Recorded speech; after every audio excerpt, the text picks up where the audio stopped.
اس class میں استاد محترم جاوید احمد صاحب غامدی کی کتاب الاسلام کی تدریس پیش نظر ہے۔ یعنی کہ اس کلاس میں جو تدریس ہے ایک کتاب کی تدریس پیش نظر ہے، الاسلام کتاب کی۔ تو کتاب کی تدریس جو ہے وہ پھر باقاعدہ سبکن کتاب کا مطالعہ کیا جاتا ہے۔ یعنی ایسا نہیں کہ کچھ چیزیں چھوڑ دیں، کسی چیپٹر کا خلاصہ بیان کر دیا، ایسا نہیں۔ ہم اس کا ایک ایک لفظ پڑھیں گے، ایک ایک پیرا پڑھیں گے اور اسے ڈسکس کرتے چلیں گے۔ یہ کتاب استاد محترم ہی کی مایہ ناز کتاب میزان کا خلاصہ ہے، جس میں بہت مدلل اور منظم طریقے سے پورے دین کو بیان کیا گیا ہے۔ یعنی استاد محترم نے جو اصل کتاب لکھی وہ میزان ہے، تو اس میزان کا پھر خود ہی انہوں نے خلاصہ لکھا، اس خلاصے کا نام انہوں نے الاسلام رکھا۔ میزان میں تو بہت تفصیل سے دین کو بیان کیا گیا ہے اور بڑے دلائل کے ساتھ بیان کیا ہے، اور ایک پورا اس میں نظم ہے۔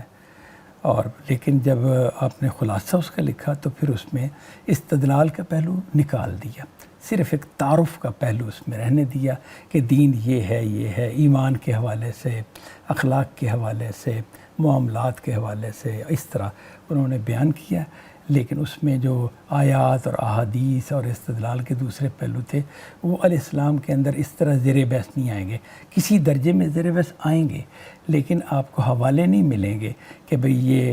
حکم جو ہے فلاں آیت سے مستنبط ہوا، اس سے نکالا گیا ہے، اور فلاں حدیث سے ہم نے یہ جانا ہے۔ ایسا الاسلام میں نہیں ملے گا۔ الاسلام میں آپ کو سیدھا دین کا تعارف ملے گا۔ اسی لیے ہم نے الاسلام کو ایک بنیادی طور پر یہاں سے سارے فکر کی یا اس سارے جو اسکول آف تھاٹ ہے اس کی ابتدا کی ہے کہ پہلے دینی چیزوں کا تعارف ہو جائے، وہ تعارف ہونے کے بعد پھر اگلے مرحلوں میں مزید پھر ہم اس کو دیکھ سکتے ہیں۔ الاسلام کی تدریس سے مقصود اصلاً مجموعی دین کے حوالے سے بنیادی معلومات فراہم کرنا ہے تاکہ طلباء دین کی بنیادی چیزوں سے اچھی طرح متعارف ہو جائیں۔ یعنی اس تدریس سے مقصود یہ ہے کہ مجموعی دین، یعنی دین اے ٹو زیڈ، پورا دین جو ہے اس کے بارے میں بنیادی معلومات ہمیں مل جائیں۔ مطلب سننے والا یا طالب علم جو اس کو دیکھتا ہے وہ ان چیزوں سے واقف ہو جائے، اور کیونکہ ان چیزوں سے اگر واقفیت نہیں ہوتی تو اس کے نتیجے میں مسئلہ یہ رہتا ہے کہ پھر آدمی اگر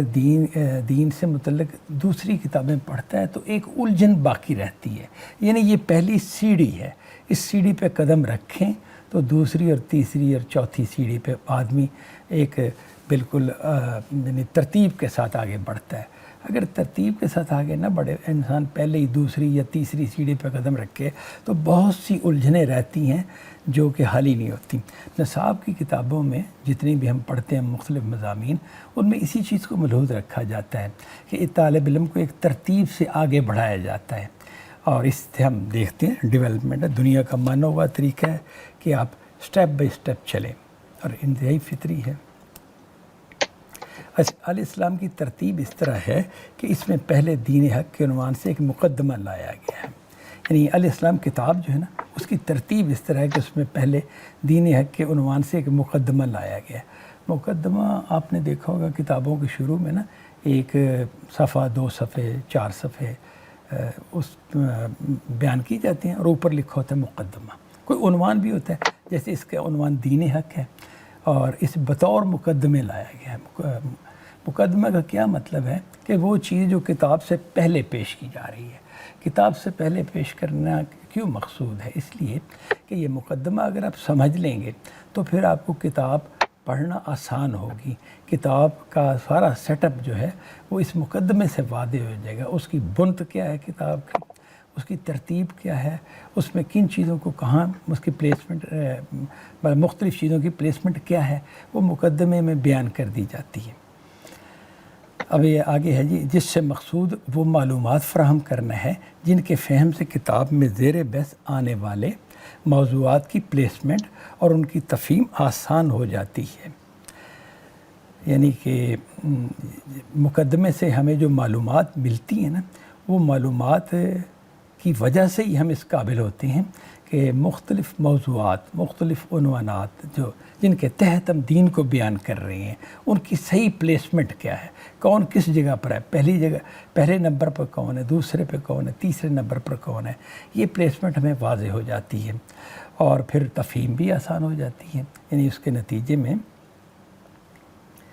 کتاب کو سمجھنا آسان ہو جاتا ہے۔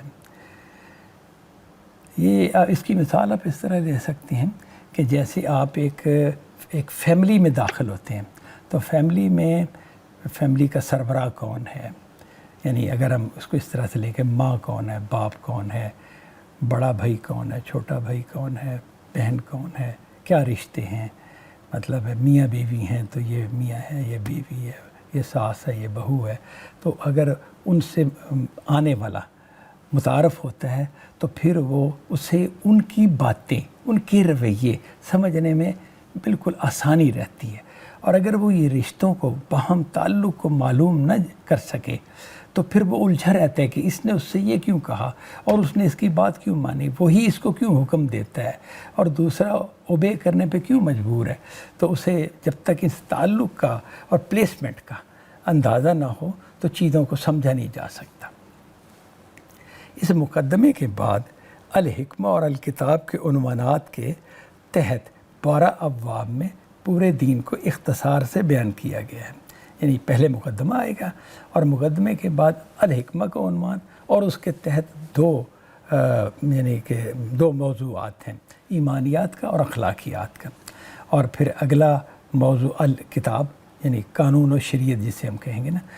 اس الکتاب کے عنوان کے تحت 12 ابواب